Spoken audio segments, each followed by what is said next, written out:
এক কফি খেতেই নেই 5 উইকেট। ক্ষণিকের জন্য নিজের চোখেও যেন বিশ্বাস হচ্ছিল না ম্যাচের শীর্ষ উইকেট শিকারীর। দীর্ঘ 20 বছর এবং 331 ওয়ানডের পর পঞ্চ পাণ্ডবকে ছাড়া মাঠে নেমেছিল মিরাজ লিটনরা। ফলাফল মাত্র 5 রানের ব্যবধানে হারায় সাতটা উইকেট। এত কম রানে এমন লজ্জাজনক বিপর্যয় আর কবে দেখেছে বাংলাদেশ? তবে কি পঞ্চপাণ্ডবহীন বাংলাদেশ ক্রিকেট আদৌ প্রস্তুত? এ নিয়ে বিস্তারিত থাকছে প্রতিবেদনে। ড্রেসিং রুমে বসে কফি খাচ্ছিলেন তাসকিন আহমেদ। 250-রও কম রানে লঙ্কানদের আটকে দেওয়ার পর মাত্র 1 উইকেট হারিয়ে দলীয় খাতায় 100 রান। তখন কেবল ইনিংসের 17তম ওভারই চলছে, তাই হয়তো কিছুটা নিশ্চিন্ত মনেই কফির কাপে চুমুক দিচ্ছিলেন ম্যাচের শীর্ষ উইকেট শিকারী। তবে কফি শেষ হতে না হতেই দলের নেই 5টি উইকেট। রীতিমতো নিজের চোখকেও হয়তো বিশ্বাস করতে পারছিলেন না দেশ সেরা পেসার। এমন অবিশ্বাস্য কাণ্ড বিশ্বাস করতে চাইবে না দেশের কোটি কোটি ক্রিকেট ভক্তরাও। মাত্র 5 রানের ব্যবধানে 7 উইকেট হারিয়ে নিশ্চিত জয়ের ম্যাচও হাতছাড়া করেছে লিটন মিরাজরা, যেখানে 7 ব্যাটারের 4 জনই ফিরেছেন লজ্জাজনক ডাক মেরে। বাকি 3 জন 1-1 আর 5-এই সীমাবদ্ধ।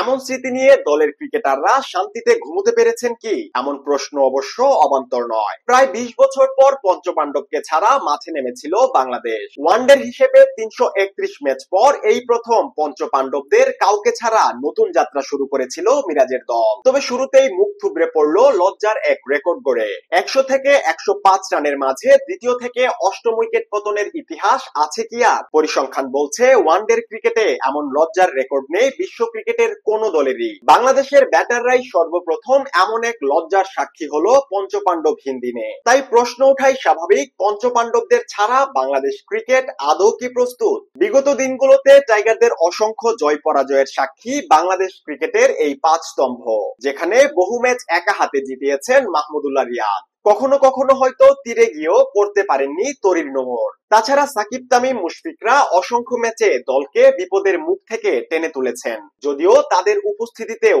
অনেক ম্যাচ হেরেছে টাইগাররা। এ নিয়ে কম হয়নি সমালোচনা। তবে খেলায় হার জিত খুবই স্বাভাবিক এক বিষয়, কিন্তু এমন লজ্জার হার, এমন লজ্জাজনক বিপর্যয় আর কখনো কি দেখেছে বাংলাদেশ?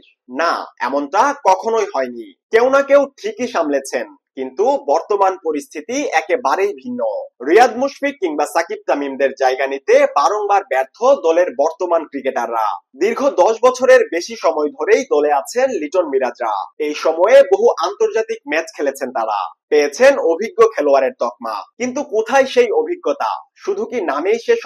হওয়ার তো কথা ছিল কাজেও। কিন্তু কেন হচ্ছে না? কেন দলের বিপদের দিনে এমন কাণ্ডজ্ঞানহীন ব্যাটিং? এমন প্রশ্নের উত্তর হয়তো তাদেরও জানা নেই। গেলদিন দলের এই নড়বড়ে চিত্রের পর কারোরই হয়তো বুঝতে বাকি নেই কি দিন হারিয়েছে বাংলাদেশ। পঞ্চপাণ্ডবরা থাকলে হয়তো এমন দিন কখনোই দেখতে হতো না বাংলাদেশের ক্রিকেটে। পঞ্চপাণ্ডবহীন বাংলাদেশ ক্রিকেটের যাত্রা যেন এক অজানা অন্ধকার গন্তব্যে।